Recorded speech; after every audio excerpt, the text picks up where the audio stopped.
Welcome, everybody. We are on our Q&A call for the month, and our topic today is self-publishing. And with us, I have Dr. Heidi Thorne. Welcome, Heidi. Hello, Michelle. Good to talk to you. You too. I'm so glad that you're taking time with us today to share your expertise and all your background and knowledge in the self-publishing world. Thank you so much. You're entirely welcome. Wonderful. Well, I wanted to give everybody a little heads up before I get started into some of my questions with Heidi, and we're going to do this in a little Q&A format. I'm going to ask Heidi some questions, and she'll share some with us. And we are pre-recording this, so if you have questions that come up along the way, you can go post them in that Facebook event. Dr. Heidi is actually, Dr. Thorne is actually in there with us, and if there is a question that comes up, she won't be answering it live because she was unavailable today. That's why we're actually pre-recording the call. But you can go in there, and if it's something she's able to easily answer, she will. If it's something that's a much bigger thing, she'll let you know that too. And to that point, we're going to be hitting high points today, because if we start getting way too deep, of course, that can become overwhelming. And we know from, that's from past calls that can be the issue. So we're trying to stay high level with some things, but also give you lots of deep information. There won't be any visuals on this call. We're just doing it as an audio. So make sure to take some notes, and because we'll be sharing lots and lots of information. And then there is a resource I'm going to talk about at the end that has a lot of this information on Dr. Thorne's blog. So there is some reference that you can go back to for some written things if you're not sure if you took a note right or not. So with all that being said, we're going to start on our first question, which is, what is a self-publishing platform? Well, a lot of people hear a lot of different things out there. There's CreateSpace, and there's Amazon KDP, and there's Smashwords, and Ex Libris, and there's just all kinds of publishing platforms. And I think we really have to take a step back first and figure out what exactly is a self-publishing platform. Now, a platform like this, you can call it a service or a company, but what they do is they provide tools and resources and services to help people get their books, either print books or ebooks, out into the world. So a lot of those platforms have templates, they have tools, they will convert manuscripts from a Word document to either a print or ebook format.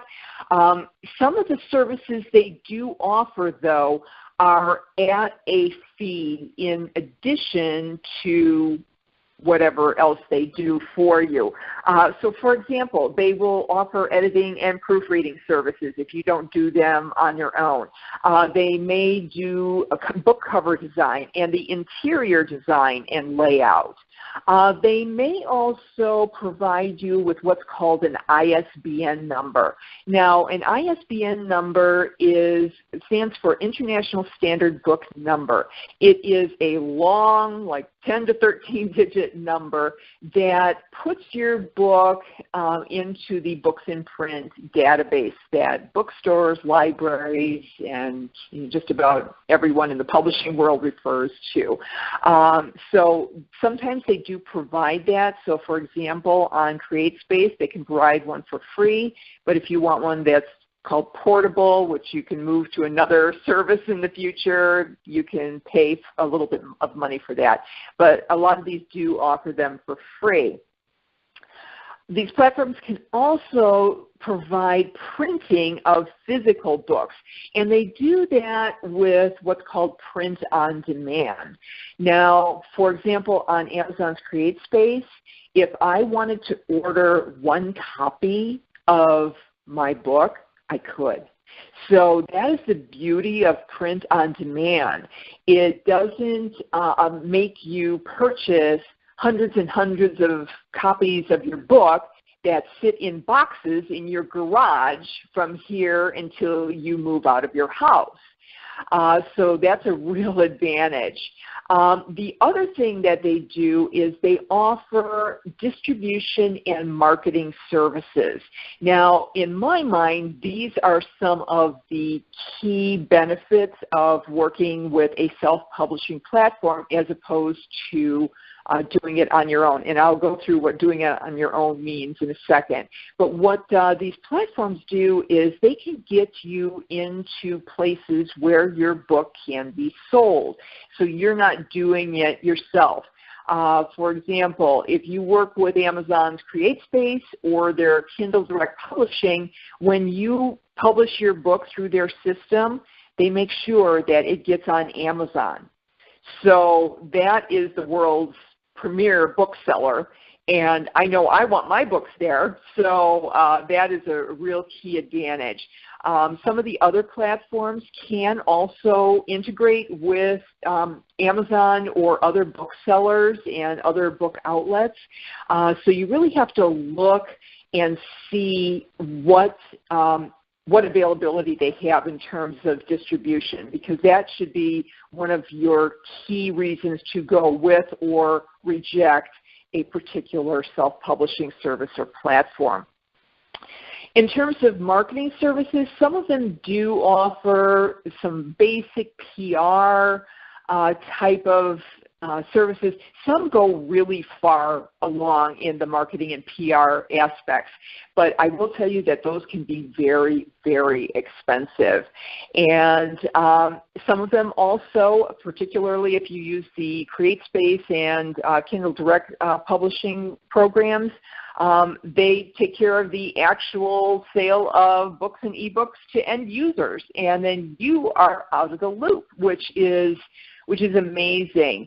And you have to look at all this. This is a huge package of services and products that they are offering you. If you had to do this on your own, and I do have authors who do it on their own, you would have to print the books by yourself. You would have to lay out the books by yourself. You would have to, when I say print the books, I mean you're actually working with a commercial printer. And I will tell you that there are limited resources for printing what's called a perfect bound book. It's like a typical paperback book that you would buy in a store. You're not going to go to your local quick print shop, although I'm sure at some point in the future that might be possible. But those kind of services, you're dealing with a really higher level commercial printer. So you better know what you're buying, because, you could spend thousands of dollars and then again you have the boxes of books in your garage. So you certainly don't want that. And even if you print the books on your own, there's no guarantee that you're going to get distribution other than those that you sell to maybe your friends and family or through your website or wherever, maybe at your speaking events. So these self-publishing platforms provide a lot to you. So yes, you have to be careful when you look at them so that you don't get taken. And one of the things is, although there's very few of them out there, you want to make sure that you retain your copyrights to any books you publish through them. I know through CreateSpace and Kindle Direct Publishing, you do own your books. They're what they call non-exclusive, so you want to make sure that when you look at any of these contracts or terms of service, that you retain the copyrights to any books you publish with them.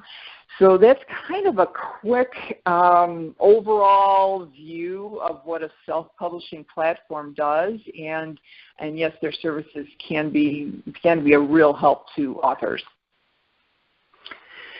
So I know when I sit there and I listen to you go through all that, Heidi, and I don't know everybody else sitting there listening, but oh my gosh, my head just starts glossing over because there is so many details and there's so much to know. And so I know when I did my book, it was instantly like, well, I'm going to go to Amazon. I'm going to go to CreateSpace because it's something everybody uses, and there's obviously lots of things already built in where I know I'm being protected, and they have their I's dots and their T's crossed. And I think a lot of people most people on the call, I don't know that I've heard anybody ever think about going the route of their own, finding that, that commercial printer or any of that. I think everybody's pretty sold on, yeah, a self-publishing platform is important. And so that leads us really well into the next question of, you know, everybody hears about CreateSpace and says, you know, well, use CreateSpace, use CreateSpace. There's other ones out there as well. So tell us a little bit about the most popular self-publishing platforms and then the pros and cons of each as to why you would use one over another. Okay, well, let's start with the most popular one out there, which would be for print books. It would be Amazon CreateSpace, and the reason that they are so popular is that they are free if you do all the services. If you do all your own layout and you can do your own cover design on there and everything, it's essentially free to use. And it's also print on demand. So like I said earlier, you could order one copy of your book. So you don't even have to, you know, order 10, 25, 100 copies of your book. So they make it extremely cost effective. And CreateSpace is tightly integrated because they are an Amazon company. They are completely integrated in the Amazon universe. So you can make your book available on Amazon. Now, some authors who use CreateSpace, they choose not to make it available on Amazon. They just want to be able to get, you know, the good printing prices from CreateSpace and then sell it on their own. But whether you do that or not, they give you a page on the CreateSpace platform as well, in addition to anything you might choose for Amazon, and you could send all of your customers to the CreateSpace page for your book, and they can buy it right there. They handle all the shipping and payment for any of your customers that want to buy a physical book. And that's a real hassle if you're an author, is to handle the physical mailing out of books and handling the payments and everything. So that's a real advantage there. Now, Amazon's Kindle Direct Publishing is strictly for Kindle ebooks. Now, some authors are confused and concerned about that because they say, well, what if all of my buyers and readers, what if they don't have a Kindle? Well, you know, it's really okay because Amazon has the Kindle Reading app, which is free, and you can read a Kindle ebook on any device. You can read it on a cell phone. You can read it on a tablet. You can read it on a desktop. So that's really a non-issue these days. You really don't have to worry about that at all. So that's a good one. It's also extremely easy. And I should mention this also. On both CreateSpace and Kindle Direct Publishing, you can publish direct from a Microsoft Word document. So you don't have to spend on, you know, extra software. You don't have to learn any layout programs.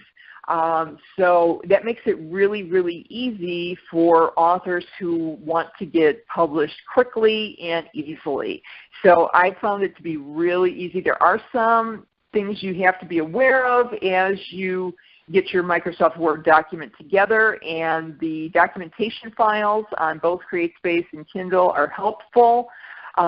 So, you know, that's easy, ready to go. Now, something new that has occurred very recently on the Kindle platform is that they say, okay, you've published your ebook, now do you want a print book too? So I'm seeing a lot of melding going on between that print and ebook universe on the Amazon side. So watch for developments on the Kindle platform for converting your ebook into a print book. So, and that's just in kind of beta mode right now, so be looking for developments on that. So they're trying to make it as easy as possible, and those are really self-service platforms. So you're going to just put it up there yourself. You're not going to need any real help in doing it, and you're ready to rock and roll. So that's the two primary ones that people use these days. I would say the other two that I have found other authors using that I know. They use Smashwords for ebooks. And this would be if you're interested in getting your books in anything other than Amazon. So that would be probably your primary reason for being there. Again, they make it pretty easy to get your ebook up from a Microsoft Word document. So it's reasonable, and it's something to think about. But when I've done some research, you don't want to do both Kindle and Smashwords. You have to make a choice, one way or the other. Because I know I said, well, hey, I'm on Kindle, and they said, well, it's probably not advisable. And the reason you don't want to have like multiple platforms going on, like especially for ebooks, is you don't want to confuse everything. As well, on like Amazon Kindle and CreateSpace, you can select what's called expanded distribution, meaning that your book can be available through other outlets, other distribution outlets, through bookstores or other places. So check both CreateSpace, Kindle, and Smashwords to see what is the best and ideal platform for you. Now, one that is also a little bit different than some of the other platforms is Lulu.com. And the one reason that a lot of authors use them is because they offer hardcover books. CreateSpace and, of course, the ebook platforms don't do that. So if you're going with CreateSpace, you're going with a perfect bound paperback. But on Lulu, you can get a hardcover book. And it's a little more expensive, especially the more elaborate your book is. It's going to get pretty expensive. But Lulu, like CreateSpace and some of these other platforms, has a full range of services, and I've heard some positive things from other writers and authors. So those are the advantages. CreateSpace and Kindle Direct Publishing are probably the easiest and least expensive. Smashwords is inexpensive and offers some additional options. But then Lulu is the choice if you want to look at doing a hardcover edition. So those are pretty much the pros and cons of some of the more popular ones out there. There are tons of them. And I think there's getting to be more and more of these platforms out there because the technology with print on demand is becoming more available. And so you're seeing more companies trying to wander in. There's also one more that is extremely important to consider, and a lot of people in the publishing world have a lot of respect for it. It's called Ingram Spark. And you want to look at that, look it up online as well. I've heard a lot of good things about that as well. And they do some of the very same services that CreateSpace and Lulu would do for you, but they're with Ingram, which is a big distribution company for books. So you definitely want to give them a look as well. And I think they're pretty reasonable, but look at all of those. Those are the primary ones that you want to consider.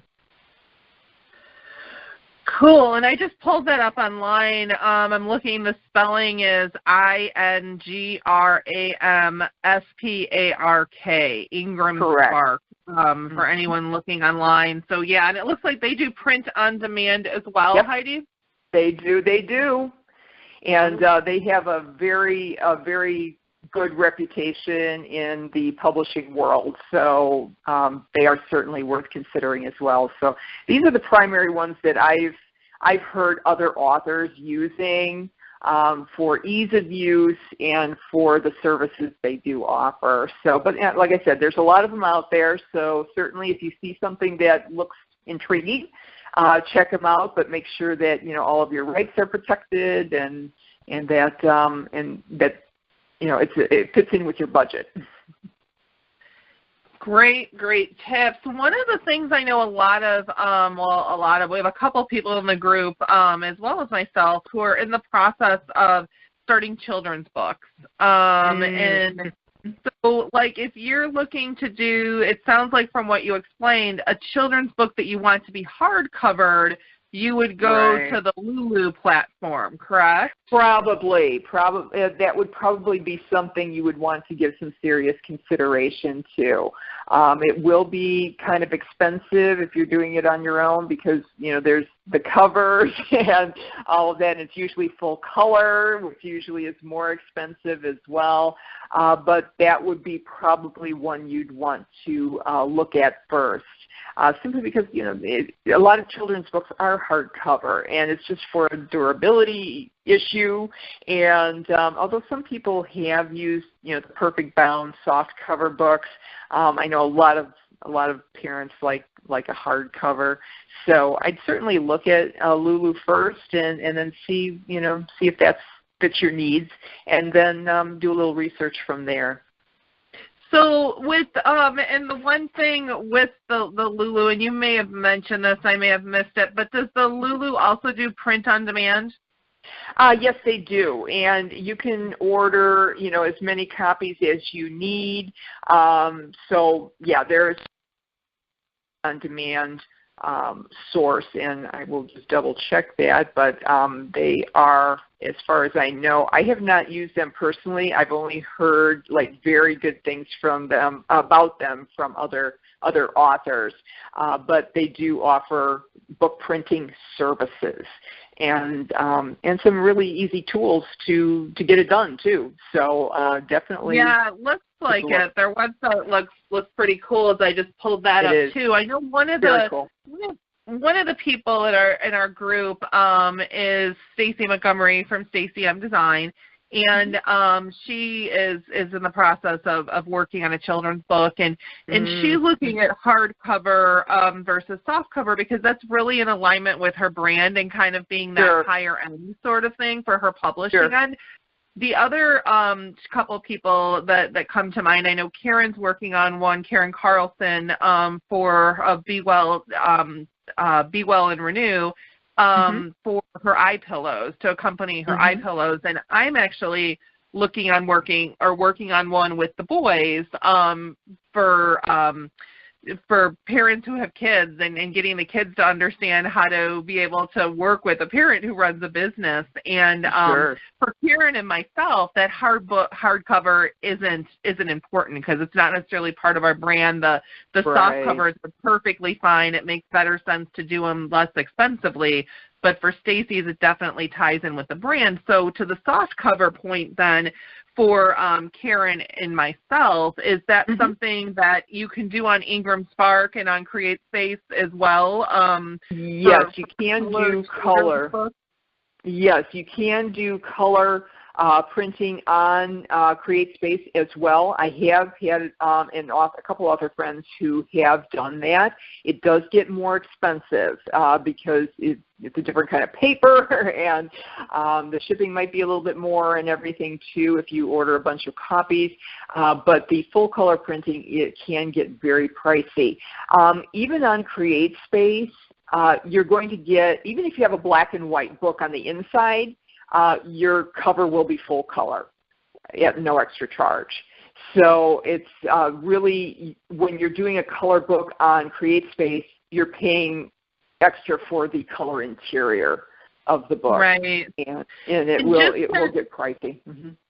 To give everyone perspective, so my book that everyone on the call has, when I decide to order those, they come up at maybe about $290 a copy for that colored cover, and then all the inside pages, and there's a little over 100 pages in my book. So just to give people perspective, and then when I ship them, I usually order 15 at a time, and my bill is about $45. So it comes to about $3 a book, maybe like $3.30 or something. Maybe it's actually $47, but it comes to about $3.50 is what I plan in my budget to include the shipping of shipping those books to me. But it's very affordable for when I'm then later turning around and selling the book for $20, or I will be changing the price to about $40 later because there's such good learning content in there. So, so it is very affordable just to kind of throw those prices. And then I could imagine when you're getting into the color that 3 maybe is becoming 10 or becoming 12, and then you could easily, depending on the number of pages and all those kind of details. Yeah, it could be as high as like 2 or 3 times your black and white cost. So yeah, it does get pricey. So I think you really have to evaluate how important it is to have color in your book. I know I've seen a couple of authors' works, and I'm like, maybe they just did a graph or something in color on a couple of the pages, and then they had to pay for full color for the whole book. I would say, go with a black and white graph. It's just, you have to do a cost and benefit analysis every time you do this, because a lot of people say, oh, well, I want color, and we do, and in all respects. I mean, because I've purchased print for many years, and I know that color can be expensive, and so you really need to. The costs have come down a lot over the years because we now have digital technologies, but they're still expensive. So you really need to do a thorough cost analysis before you do that. Yeah. What goes into that cost analysis is, let's say, just for round figures, let's say a book of the size of your workbook, and you want to do it in color, and let's say it's 3 times the price. I don't know if that's what it is, but let's say it's $10, now you're going to lose $7 of profit on every one you sell if you don't change your price. So I thought color was so important, and I had to have that graph in color. Correct.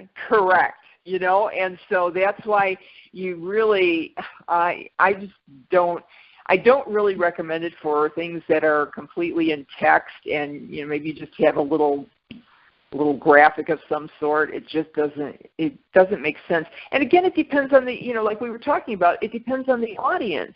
If you're talking about a lot of kids or younger audiences that color might be important, well, maybe that's it. But then you also have to look at, well, what would people pay for a book like this? Now, we're going to get into this probably in a little bit, but, your book is something very different, and it's a workbook, so a $20 price is certainly reasonable for what they're getting. But if you're planning to sell on Amazon, you're going to have to do pretty much of an analysis of, what other books like yours are selling for, because if you're 3 times the prices of everybody else's book, you're not going to sell any. So then you need to make some hard decisions. So right, absolutely. One of our next question, it ties into a little bit of this, is book marketing versus marketing with books. So let me restate that because that can be a little confusing for people. So book marketing or marketing with books. And tell us a little bit about those 2 things and the differences, Heidi. And the difference. Now, let's start with the marketing with books side. And, Michelle, you, in almost my entire network of authors, are one of the shining lights in being able to market with your books. You use your workbook as an entry to working with you. So it really functions perfectly for that. It introduces them to you, how you work, what they're going to be expecting when working with you. So you have been a great role model for marketing with books. Now, a lot of people get confused with that with book marketing. Now, book marketing would be the type of thing where I just want to sell a lot of books. They can be sold on Amazon, they can be sold in bookstores or wherever they're sold, but the main objective is to get volume sales of books. Now, granted, you want to sell a lot of books. As a consultant and coach, you do want to sell a lot of books, but your end game is to sell your services and your coaching and all of your learning resources and everything else you offer. Whereas in book marketing, the only end game is to sell the physical or electronic copies of the books. Does that make sense? Yeah, that makes perfect sense. Thank you for sharing that. And actually, I was in that situation yesterday with the marketing with books. I went to there's a networking group I'm involved in, and once a month they bring a nonprofit in from the chamber so that we can all learn about the nonprofit and then figure out ways that we can help them in reaching their goals as part of our chamber networking group. And so I had met somebody there who is the director of a Montessori Christian school in town, and I had went to follow up and to meet with her, and in this hour meeting of kind of sharing my background and learning about their school and exploring how I may be able to help them, I had given her a free copy of my book. And, she was really excited about possibly joining the coaching club, and then, had heard about the prices, and she's like, oh, we're just not going to be able to do that. That's not in our budget. And I went to autograph her book, and she's like, you're still going to give me your book even though it's part of your program and I'm not going to be able to join them? I'm like, yeah, because that's my purpose, is just to help spread good around the world and to let people be able to get support in whatever way they can. And if you can't join the program, that's fine, but I still want you to have this resource, and I still want you to have this book. Now, she has no idea that the book only cost me $3. She doesn't know that. But by having the book, she now gets a much deeper level of what it is I do, so that when she does have that money, and when I mentioned that people in the past have found a donor to be able to just write that check so that the executive can get the support they need and they're not alone. So when she finds that, this book is reinforcing it. And she said to me, she's like, oh, I'm such a reader. I really love to read. I eat this kind of stuff up. I'd probably go through this book in a couple days. So she's going to be even more connected to wanting to find that donor to be able to get her to be in the coaching club, which is really cool. And it's never done by any means in a manipulative way, but knowing that book is making a difference in her life is what makes me really excited. And I can't pay that for a billboard or a radio ad. That cost me $3 to be able to help her out, give her information. And it may be she's not ready to work with me for a year or more down the road, but that's okay because I was able to impact her now, and that's the important part. So, so it's really cool. Really cool. And you've used your book then essentially as your business card. It's a 100-page business card, and in that sense, it will do its job. Whether they sign on with you or not, it has gotten your name embedded in that person's brain from here to forward. As well, you made a good point, or a point about the $3 for the book. Now, I think that's where a lot of authors get messed up, is they say, well, I spent $3 on the book. I don't think I can charge like more than $3.95 for it or whatever. Right. And the thing is, it's more than just the paper that it's printed on. I mean, you are sharing your knowledge and your wisdom, and how much is that worth? So I think when people price books, they need to get out of the paper cost and think about, how much value am I offering? And so I just wanted to make that point, because there's a lot of people out there that say, oh, well, it was my ebook, it was almost free for me I can only charge 99 cents for it. I have some 99-cent type books, but they're like short title type things. I'm not going to give away my whole 120-page book for 99 cents. That's ridiculous, So Right. I think we have to get out of that mold of, well, it's just worth the paper it's printed on. So. Yeah, I appreciate you bringing that point out because that is so important, and that's the thing that people sometimes don't think about. And one of the other ways I'm about to start using the book more is through speaking. I mean, I've used it in the past through speaking by saying, you make the sales in the back of the room and you sell maybe one or two books. But the free speaking gigs in the future, like for instance, my going into, let's say, a daycare and talking to a staff of 50 and talking to them about recruitment and retention and things like that. Right. I can easily say to that director, I'll come in for free, but you want each of your staff to have a book, and the books cost $15 each.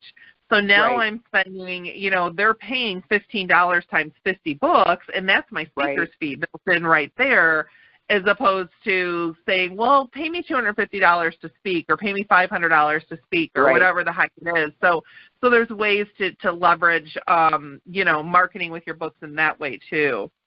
Sure, and I think we'll probably be talking about that in a few minutes when we talk about making money with self-publishing. So, but let's talk about. I think one of the next topics we want to address is book reviews because a lot of people. Absolutely. Oh, this is one of the toughest things out there because now the world revolves around the customer review. But I will tell you that when it comes to books, getting reviews is very, very hard. And I'm talking about the organic reviews online. And let's be honest, okay, how many books have you read where you haven't done a review? I know I have tons of them. I mean, I don't review every book I've read. And then, as an author, you're like, why aren't these people reviewing my book? Well, people are busy, they're busy, and there's that silent middle majority that doesn't want to be bothered. It's like they had a good experience, and they just moved on to their next purchase, their next book, their next life adventure, and so they're not going to bother reviewing. You'll find that sometimes the reviews may be the squeaky wheels. They're the ones who have a complaint of just about everything, or they're just plain out trolls who just are not satisfied with anything. You might have some of those, and I will tell you, do not take any of those personally. It's either an issue with the person, or sometimes those negative reviews can provide some valuable feedback as to what people would want. Some people would say, oh, well, I didn't like the book because it wasn't what I expected. Okay, and then maybe they'll tell you what they were expecting. Well, then maybe you can tweak the book to meet your audience's needs. So some of that can be valuable. Also, on the positive side, you're going to have some good friends who, will want to do a nice review for you. But I know I've even had trouble getting reviews with friends, even though I've provided a free book for them, or I've sent them a gift copy of the book. And, they'll say, oh, yeah, I'd be glad to review it. And then they never do. And then it's really awkward to say, hey, I gave you a free book. Where's my review? And so you really need to not get mad at them. They have lives. They're kind of like that silent middle majority who doesn't, who had maybe a good experience, but they've just moved on. And one thing I would caution on some of these book launches where, they give a bunch of free books away to, their friends, hoping that they'll get the friendly reviews. I always take those with a little bit of a grain of salt. When I look at a brand new book that's out there for 24 hours, and then I see that there's like 25 or 50 reviews, I am going to really look at that with a bit of suspicion. I'm going to say that those reviews may have been, I don't want to say coerced, but they were not gained organically. It is very rare. You know, if a book is out for 24 hours, there are some speed readers, and, you know, I read very, very fast, but at the same point, you know, I'm probably not going to put a review up the same day that it gets published. So you wonder how many of those are really genuine when you look at some of the others and you're getting jealous about, you know, their level of review. So in my opinion, I just want an organic review. I mean, if somebody has read my book, that's great, and they had a good experience and they want to share that, fabulous. Otherwise, you know, I'm not going to worry too much about it because I can't. There's very little I can do to control it. So don't take it personally. I think that's the big watchword here is please don't take it personally. And watch how many free books you give out for review. You know, that's a real popular strategy with some authors is they'll send out maybe 100 copies of their book. And you think, well, how many of those could actually have been buyers for the book? And you're thinking, well, how much revenue did they actually lose, especially for small niche books, which may not sell tons of copies anyway? How many sales did they lose by just giving away in hopes of reviews? We have to remember that there are millions of books out there and hundreds and hundreds and hundreds of thousands of books on Amazon alone. So what you really want to look at is positioning your book properly in terms of the title you use, the subtitle, your book description, keywords, you know, all those search engine type of things. You want to make sure that it gets positioned properly, and then you'll get more targeted audience reading your work. But that's a little bit of a sidelight, but just to sum up the review issue, I just would look more for the organic reviews and not take it personally, whether you get negative ones, and if you don't get any, don't take that personally either. Just realize that these things take time. It could take months to get organic reviews, so don't panic. But you know, I would not worry about it. Don't take it personally. One of the things you said made me think about an experience I had when I launched my book, and I started coaching people a little differently on it because of it. But I know when I did pre-sales of my book, which was wonderful because it allowed me to get some revenue in before the book actually came, and then to be able to pay that first payment for the first set of books I was purchasing. So that was a nice strategy. However, I gave them, I pre-sold them for less money than the $20 I was selling them for later. And as you said, those initial people, they were going to buy the book anyway. And there were probably about 100 of them. They were people who supported me anyway. And when I looked later, it's like, wow, I don't remember if I sold them for 15 or I sold them for 10. I don't think I did 10, but $5 a book times 100 people, that's a lot of money that if I had not have done that.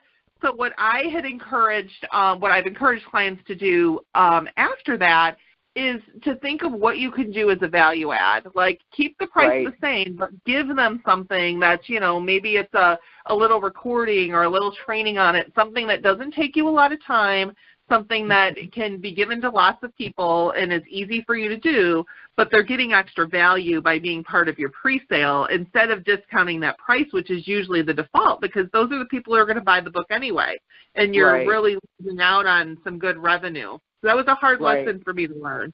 Yeah, it is. It's really, it is a tough question. Pricing is a huge question, and some of it is a little more complex when you are putting together a price. And I know your clients working with you, you know, trying to find those key price points that you need to be at in order to properly market yourself and your business. So we're not going to go into that here, and certainly not on audio. It gets very, very complex. Absolutely. But we are going to talk a little bit, Heidi, about can people really make money from self-publishing and a little bit about royalties versus revenues. I still don't even get that whole royalty thing. So tell us a little bit about, if we can people really make money from self-publishing? Let's get into that topic. Okay, first of all, I will assure you that if you have a book for sale, like on Amazon or CreateSpace or at an event or something, and you sell one book, guess what? You've made money from self-publishing. But the question is whether you've made a profit from self-publishing, and that will take volume. And yes, you can make money from self-publishing, but as we talked about a little bit earlier in the book marketing versus marketing with books, again, how are you going to measure whether you are making money or profit from your self-publishing efforts? Are you going to measure that by how many direct consulting projects you get as a result of your book? Or are you strictly going to look at selling the book itself? I will be very frank with everyone that trying to make a living off of just selling books, whether they're print books or e-books, is a very tough road. There is extreme competition these days, and especially for self-published books. Those are tough because you have competition from the big publishers, and you have competition from a big thing out there called the Internet, because people can get information from just about everywhere. So you have to understand, and as we were just talking about that value add, what is the value you add by self-publishing? What are they going to get that's different from everybody else? What exactly are you providing? So yes, you can make money from self-publishing, and it really depends on what your objectives are. I do have friends who have made 5, 6, even 7 figures through self-publishing. But then I look at their models, their business models, and they are not just strictly selling books. They sell their books as part of their larger empire. So it is such a difficult question to answer. But yes, there is money to be made, but I think people need to understand how much is available, how much is possible. And, I've done some articles and whatnot, which they can look at on my blog. Well, how many people can potentially read your book? You have to do some thought process behind that. When you are figuring out whether this is a worthwhile venture or not for you. And then we go back to what's your mission for doing this, what's your message, what's your purpose, who's your audience. And those are all those marketing questions over and over and over again. But when you are making money from just strictly the book, let's just talk about that for a moment. There's going to be 2 ways you're going to do that. It's either going to be through royalties or it's going to be through revenues. Now, when you talked about your workbook that you are selling at events, you are talking about revenues. It would be as if you were selling any other product. Maybe you were selling toothpaste or whatever. You are selling product. So that would be revenues. Now, the problem with revenues is that when you sell your books or whatever you sell, you're going to need to report that as sales income. You're going to also, because it is a physical product, you're going to also be responsible for sales taxes. So you need to talk to your CPA or tax advisor on how to do that and include that in your price. And so that's a whole other headache. And so that's why a lot of authors don't even bother selling direct to their customers, and they choose to just sell on Amazon or through CreateSpace or through Kindle or Smashwords or Lulu or whatever. And those platforms handle all that stuff for them. They don't have to worry about it. Also, when you are publishing, let's say on Kindle, let's just for example say on Kindle Direct Publishing, you're going to get paid in royalties. Now, a royalty works pretty much like a commission, and there's a split between you and Kindle Direct Publishing.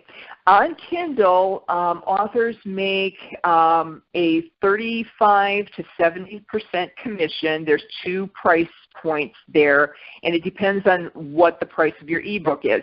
If your ebook is less than, or at least this is as of this recording, if it's like I think $1.99 or less, then there's the 35% royalty rate, and then if it's above like $2.99 and above, then I think it's 70% royalty rate. And there's also a fee that they deduct from that for the size of the file of your ebook file. Because if you have a giant ebook file, they have to allot space for that on their servers, so they have a file size charge that's also deducted from that when they calculate your commission, or royalties I should say. Because they operate so similarly to commissions, I get them mixed up, and I'm coming from sales, so you have to forgive me for that. But again, it's just a straight amount of money on all of these, whether you sell revenues by selling your own book, or you get royalties from your self-publishing platform. That is considered taxable income, and they will send you a 1099 every year of what they've reported to the IRS of what they've paid you. So royalties work kind of like commissions. Revenues work like sales of any other product or service in your company. And the revenue side, of course, has all the sales tax issues and all kinds of other stuff involved. So you kind of have to decide, what is the best strategy for your business. If you want totally hands-off, then royalties are probably the best way to go. And if you're really integrating it with all of your other services and products, then, revenues. You might have a mix of both. For example, you may sell it online on Amazon, and they handle that, and then you sell it at events. So you could have a mix of them as well. Does that help clarify some of it? Yeah, it really does. And that royalty amount, when you mentioned the 35%, 70%, I mean, you were talking about ebooks. It translates, of course, into the printed books. And in the printed books, you have the added expense of the shipping, like we talked about earlier in the call. So they're taking care of that, and you're not physically taking a book to be shipped. No, and when you do figure out how much your book is, one of the things I do like about CreateSpace, and I'm sure some of the other platforms have this too, is on CreateSpace they have a book cost calculator where you punch in the number of pages that your book is and your book details, whether it's full color pages or black and white, and the size of the book, and then it calculates how much your cost is, and then it's automatic. And because they have like per page fees, because if you have a really thick book, it's going to take a lot more paper, and paper is expensive. So that calculates everything for you. So I really like that. I think that's a really cool feature that they have on that site, so you can figure it out. But yeah, there's a lot of costs that go into everything. And one of the things that I think a lot of authors forget, especially if they have hired editors and proofreaders and book designers, is that you're going to need to make a return on that investment. Let's say you spend $2,000, hiring people to proofread and design your book. It'll take you a long time. I mean, in the self-publishing world, to make $2,000 from a book could be a while. So again, it goes back to, what is your mission? If your mission is to use your book as part of your marketing program, like you have with your workbook, well, then it's more of a marketing cost than it is just a straight book. So again, it's so individual for every author, and what I think authors forget too is that they're in business when they're in writing. You know, you're never just writing just for the fun of it. Once you start putting yourself onto the market, you're in business.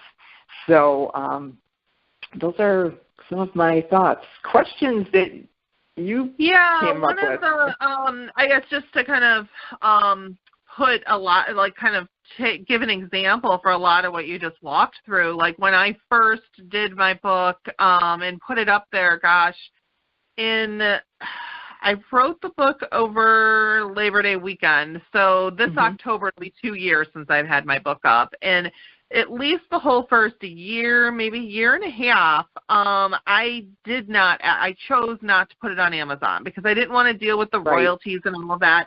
A lot of mine was giving it to somebody when I was meeting them or giving it to a client for a class, and there weren't lots of sales. So we haven't had to deal with a lot of sales tax in my business at this point.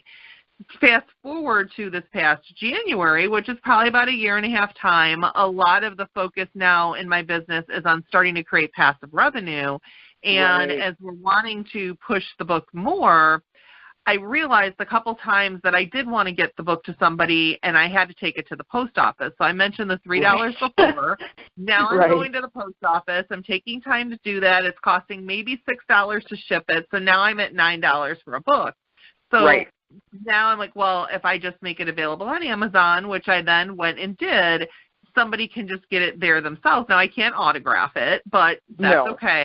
So that is going, but yes, I'm not getting a lot back in royalties, but I'm not going to the post office. I'm not paying the $6 for shipping. I'm not having to deal with all of that, and they can instantly get the book. And then, and I'm also looking to start using it in a lot of my, in a lot of the online things. So as part of an initial, when somebody gets on my list, to afterwards send them a quick little pop-up that says, hey, here's this book. Do you want to purchase it? Well, I haven't had the book in an ebook because it was a workbook format. So we are going to be shifting it into an ebook to give them two options. Now it doesn't have to be mailed at all. They instantly get it. And instead of all the lines and the questions, we'll just be listing the questions because they can just answer them there, so it becomes smaller. So it's nice to kind of see the evolution through what you talked about in those examples. And at first it didn't make sense for me to deal with royalties and all that because of the business model. Then the business model shifted, and it's like, yeah, this is easier to just let Amazon do this, and the royalties really aren't a big deal. So it really depends on need, like you were saying, and that need can shift in your business as your business shifts. And I think one of the things that I think a couple of the people asked about was, how do I get buzz and how do I get, promotion for my book and things like that. And that's really, again, going back to that, marketing with books question, and how are you? That's really a difficult question, and you've gone through some of that mental process here. Of okay, well, does this make sense for me to offer it this way? Does it meld in with my overall marketing plan? And I would say that those people who are looking to do like the book marketing side of it, they're more concerned about that, and then they want to get buzz and TV interviews and things like that. I will tell you that's a tough road too, because there are so many competitive forces out there. So I think being realistic about your expectations of book sales and how you are going to measure your success, and then constantly, as you've talked about here, monitoring what is happening with your book and your business at the same time. I think those are really key elements that some authors totally forget about. Is that it's so integrated into your business, and you really do need to keep monitoring things as time goes on. Absolutely. And to the PR that you mentioned, being able to get on TV and do all of that, there is a local company in Naperville that does that really well, and someone I know from networking who use them, and but it's very expensive, and they have their contacts. They've gotten her on TV. They've gotten her in a lot of like media things, but the investment, I'm looking at what she had shared with me, it looks like $2,500 for 3 months. So about $7,500 to get that support and get out there. So so when you have the people who are investing in that kind of thing, they're going to get on those places, and those companies have the contacts and are going to get them there. So it does make it even harder for someone who's not making that kind of investment and not using that kind of firm to be able to get that exposure. Right. And again, think about that cost. Let's say it is $2,500 for, like 3 months to get that kind of PR. And then the book sales have to follow. Right. To make that worthwhile. Unless, again, as we're talking about, unless that's part of your overall marketing program, and the book sales are just ancillary to whatever you're doing, if just being able to have the book to get on the shows or whatever. But again, you really can't, I don't think you can evaluate any particular marketing strategy, whether it's for your book or for business, until you really decide what your objectives are. And I think that's one thing that people who have just launched into publishing after maybe being in business for many years, they're very confused by that. They think this is a whole new thing, and it really isn't. It is just another tool to help you sell you and the value that you provide. Yeah, absolutely. And to that point, she's actually an esthetician. So they were really focusing her as being this skincare expert. And so she did some things on local TV, like let's say the Channel 9 News kind of thing, where they had gotten her on there and had a little segment on how to take care of your skin for the summer, and she was the expert. But again, $7,500 was the investment, because she paid that $2,500 3 different months. So that's a huge investment. And is that bringing in the amount? What's her long-term gain? Has she seen that come in esthetician services? Because I don't think you're going to see $7,500 coming in for book sales. Right, exactly. Because I mean that is very rare. And just a little side note with royalties, and this is kind of funny. Well, it's not funny, but it's sad. When you're traditionally published, not self-published, but a big publishing house has taken you on as an author, and they've paid you in advance. And the royalties you get from book sales are going to be minimal. I mean, like a few cents. Right. I went to an event where a speaker was traditionally published by a big publisher. And he said, well, you can buy my book, but I only get like 50 cents or whatever out of it. And then somebody in the audience said, oh, I have your book. And he goes, well, thank you. I just made 50 cents. and she said, oh, no, I borrowed this from the library.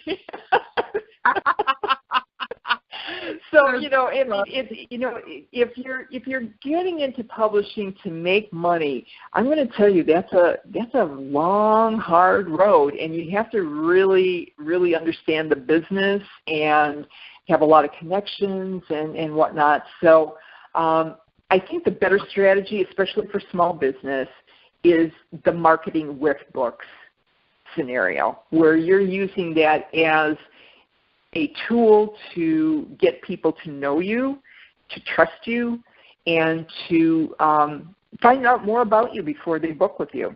So. Right. I think even in the case of, we have a lot of nonprofits who are part of the coaching club, and sometimes the book may be used to raise dollars. And I think even in that case, it's the same situation. It's I was just at an event this past weekend, big national speaker, and there were at least 1,000 people in the room, and we all walked away with bags of a couple of his books that were there. Now, there was a $35 ticket, so that $35 ticket was paying for his $3 a book to give us those books, and then the extra money went to his cause. And then they also made a big pitch for for his cause while we were there too. So Sure. so he's doing the books to be able to make revenue, but it brings in extra fundraising dollars in the process. So kind of like you said, the marketing with books, they're getting the extra fundraising, but it's not coming necessarily from the book sales. The book is the tool that's getting them the rest, even in fundraising. Right. So wow, it's a lot of stuff here. Yeah, we've gone through a lot. And the one thing I know I saw a couple people list in the group that I don't know that we got too specific into, and I don't know that we need to get too specific, but the question was about successful online book launch, and people were wondering about, a successful live book launch versus online book launch and things like book signings and things like that. Anything you can share in that area for the group? A live book signing, I don't really recommend them. Actually, you know what? I do have, if they go to my blog, I do have and you know what? I will update that on the handout. I do have a blog on live book signings and what the possibilities are with that, because that's a tough kind of an event. Unless it's melded into another event, having just a book signing can be expensive, and you might even lose sales because I've been to some of these book signings, and some of the books kind of like walk away because people are looking at them. So anyway, so I will send definitely a link to that post on book signing events. But an online launch, I always wonder what people mean by that. I don't know what that means, in all honesty. I don't know if they want to do a webinar or if they're doing advertising, or what they're going to be on social media with it. With Facebook Live or something, you could do that really easily and inexpensively. Like from your business page, you could say, I've just launched the book and here's what it's about. That's a possibility. Whether that is going to be successful, again, we have to go back to what do you hope to achieve by doing this online launch, whatever particular channels you decide to use. I don't really know of anybody who's done a really successful online launch. There may be a couple of them who have done a little bit better, but I just don't really, I don't even know what that, in all honesty, I'm not trying to be funny, I really don't know what that means, because whether that means advertising or it means like a webinar or some sort of presentation, that's a possibility. But I don't know what people would be expecting. Would they be expecting people to just see this and then jump over to Amazon and buy the book? Again, what are you doing with your marketing, and that will determine what you would be using in terms of online channels to launch your book. Yeah, and I think there's a lot of people in the group who are doing some online launches with just with other things that they're doing, products, services, that kind of stuff, and it's probably following those same best practices. And of course, like you're saying, going back to what your goals are and things like that. To the book signing point, a great example, you kind of said it depends on, oh gosh, excuse the phone in the background. For the book, let me let that ring, sorry. At the beginning of the call, Heidi and I both turned off our landlines, and I hid the phone so you wouldn't be able to hear that. And then Ben came into the room I was in and had wanted to watch the TV, so I moved to the basement. And I looked at the phone when I sat down, and I'm like, okay, what's the chances it's going to ring? Let's get started. There's chances were pretty good. We got pretty close to here, and it rang. So such is life. But I just wanted to point out with the book signing, like you were saying, Heidi, that it really depends on a lot of things, whether that's going to be successful. And Stacy Montgomery, again, to use her as an example, one of the things she's doing with some recent journals that she is putting out for kids and girls empowerment is she's wholesaling them. So she's going into a store, and then the store is carrying these books for her. And a couple of the stores have actually asked her to come in and do book signings. And that's a perfect example of how that can work, because the store's already, they have the customers, they're wholesaling them, and so they have the excitement. And so that's a great example of how a book signing can work really well.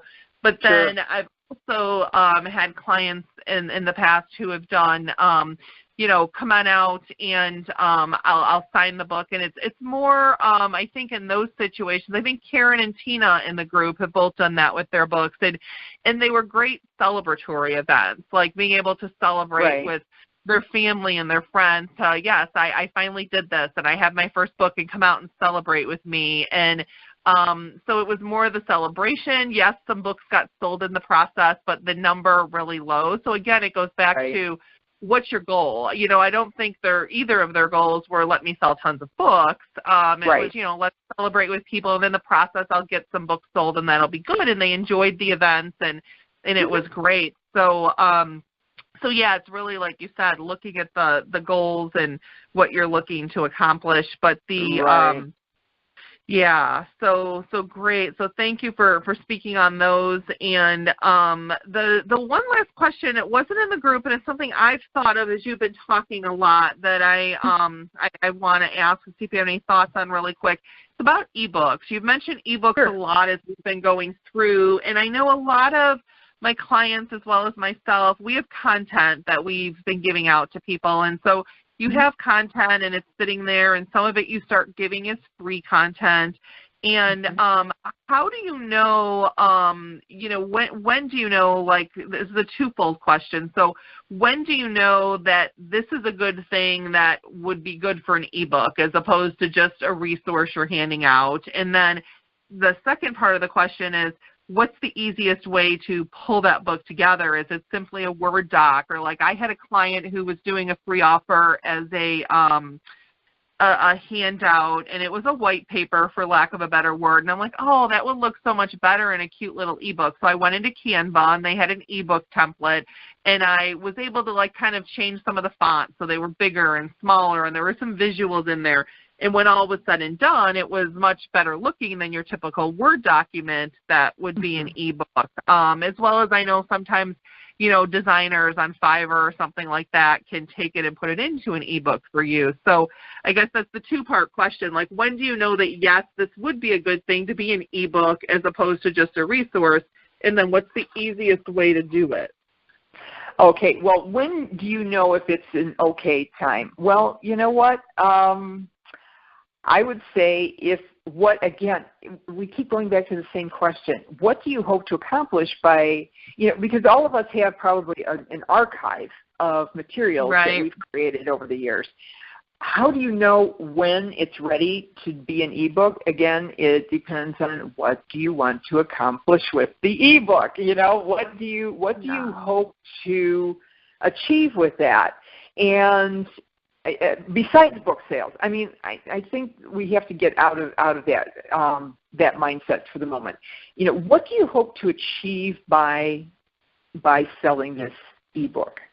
For example, I just put together one recently. I put actually two together. One on blogging and blogging for profit, and then the other one on time management. Now, I had some objectives with the blogging thing because I'm trying to build some additional learning resources on blogging, so I thought it would be a great introduction for some people into me and my publishing universe for people that I didn't know. And so that's why I was doing that. And I did a free ebook promotion and that sort of thing to help build that interest in me as a resource on blogging information. So that's why I did the ebook. I have hundreds of articles just sitting there, that I could create into ebooks, but what is the end game?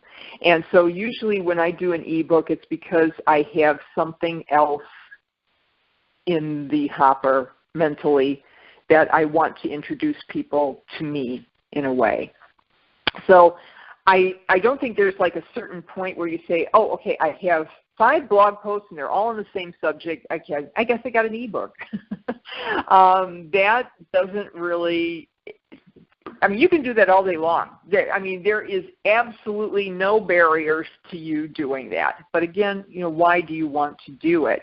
And then the question is, well, okay, if I've decided, okay, I have an objective for publishing this ebook, and then what do I do with it? Now, there's people who say, well, I'll just do my PDF ebook. Okay, first of all, if you're going to do a PDF ebook, there's just all kinds of questions with that. How are you going to sell it?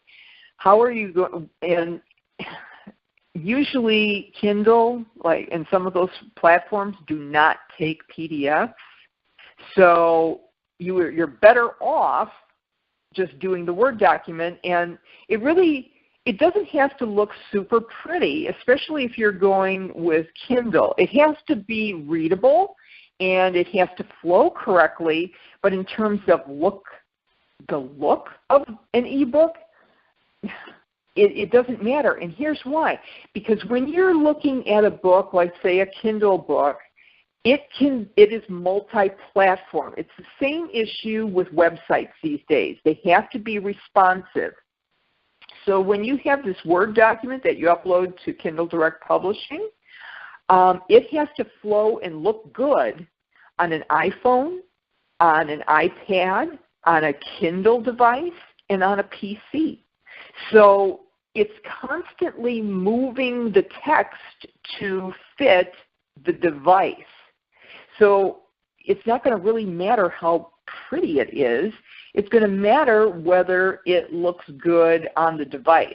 Now, I don't know about some of these other e-publishing platforms, but I know on Kindle Direct Publishing, they give you a preview of how it's going to look on each of the devices, which is really helpful because then you can see, oh, that doesn't look good. My readers will be really ticked off if they see it in this way.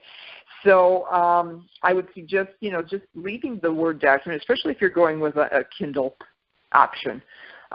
You're better off making it readable, and the user really decides how they want. In fact, the user will decide the size of the font. The one caution I would say on ebooks is graphics are just really, really difficult. Graphics and tables are extremely difficult. So if you can get away without using them, all the better. Got it. Well, that was awesome. This has been really, really great, Heidi. I really appreciate you taking the time to enlighten us in all these areas. And I wanted to share with everybody, as I mentioned at the beginning, Heidi, she does have a nice resource page for us, and there's tons of ways that that Heidi can be a support. She does have a blog, and when you sign up for that blog, and this is all on the one-page sheet that we have attached, when you sign up to be part of her email list, you get free ebooks from her every month on a lot of these topics, and as well as weekly tips. And Heidi's emails are great. They're really short, to the point, and they give you information on all these different topics like self-publishing and networking and writing. And there's also, you can purchase the whole library of her self-publishing tips, as well as register for a Udemy course that she has on self-publishing ebooks on Kindle. And then a lot of us know Heidi from way back when, and Heidi has kind of shifted her services recently. So when I was doing my book, Heidi was kind of working on being known as a book coach and coming and getting help and support through that whole book writing process. And that's no longer part of Heidi's focus. She's really kind of, like a lot of us, been looking at adapting her business and changing her business and streamlining things. And so the one focus is getting educational tools out there for people. The other is to do editing and proofing. And so when you're trying to figure out, like Heidi has said repeatedly, what's your purpose on why you want to do a book? What's your purpose on why you want to do an ebook? And she does have a service to where she helps you kind of figure out when you have that initial concept, is this really something that's worthy to move forward in another book? And there's tons of, as I mentioned earlier, all the topics we've discussed, Heidi has blog articles on, and you can find those, and she's listed some links to the different topics that we've discussed today on her blog, so you can go and read a little more about that, get some more clarification on the topics that are most relevant to you. And with her editing and her proofreading, and there's a difference between those. People kind of think of them as the same, and I'll let Heidi explain that really briefly in a second. But with both of those, she's been having great success of finding clients through Fiverr for this. And one of the things she mentioned to me before the call is that since December 31st, all of her clients she's been working with have all been new clients, and she's been finding them online, and she's been finding them through Fiverr. So she's figured out a way to take the big project of editing a piece and to make it into a manageable, here's the first little thing I can do for you, and then that builds into a future client. And so if you're curious on how you might be able to take your business and do that kind of thing, definitely click on her Fiverr link, even if you don't have an editing need right now, because I think it's a great business model that she's kind of hit upon and she's using. So any of that you want to elaborate on, Heidi, or clarify the editing versus proofreading? I will, yeah. Well, yeah, 2 seconds, and we'll get that, wrap that up. Editing is looking at the content itself. It's looking at whether it's clear, whether it's cohesive, does it have continuity, does it sound like the author is writing it, does it have the author's voice evident in it. So it's looking at the message, whereas proofreading looks at the mechanics. And the mechanics would be spelling, grammar, punctuation, word use, all of those little nitty-gritty details. So there's a definite difference between the two, and usually editing is done first because you could have a perfectly proofread book that fails in terms of its message. So so you definitely want to start out with the critiquing and editing first, and then you move on. Proofreading is really close to the final production phases of your book. So I hope that clarifies it in the 2-second drill. Yeah, absolutely, absolutely. Well, thank you again. Any last words that you want to share before we wrap up? No, it's been wonderful to catch up with you, of course, and thank you so much for the opportunity to share with your group here, and hopefully they'll have a lot of success with their books and ebooks. Thank you. Thank you. Thank you.